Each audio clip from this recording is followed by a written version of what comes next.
অর্থমন্ত্রী শুধু রাগ মধ্যবিত্তদের উপরে। সত্যি খুব কষ্ট হয় ভাই, বিশ্বাস করেন। আমি মনে করি যে এই দেশ থেকে পালিয়ে গিয়ে বাঁচা উচিত। মরারে মারো কেন, শালায় লড়ে কেন? তো জনগণ লড়তেছে, যে জন্য জনগণের মারতেছে। কালো টাকা আর্ন করার মানে উপার্জন করার আরো রাস্তা তৈরি করে দিল। আমার মতো অবিবাহিত আছে, তারা তো নিউজ শ্রেণীর যারা খেটে খাওয়া মানুষ, যারা আমরা ওইভাবে আর টিকে থাকতে পারছি না, আমাদের খুব কষ্ট হয়। সত্যি খুব কষ্ট হয় ভাই, বিশ্বাস করেন। মানে বলার মতো না, আমরা এইভাবে বাঁচতে পারবো না। তো আমি মনে করি যে এই দেশ থেকে পালিয়ে গিয়ে বাঁচা উচিত।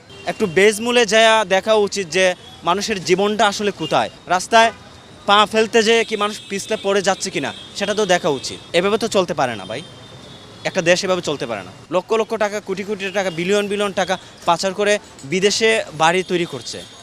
টাকা ইনকাম করব, তারা হচ্ছে যে 30% দিবে, আর যারা অবৈধভাবে প্রচুর প্রচুর টাকার মালিক হয়েছে তাদের কাছে মাত্র 15%। এখন বিষয়টা হচ্ছে যে মরারে মারো কেন, শালায় লড়ে কেন? তো বিষয়টা বরিশালের ভাষায় সেটাই বলতে হয় যে মরারে মারো কেন। তো জনগণ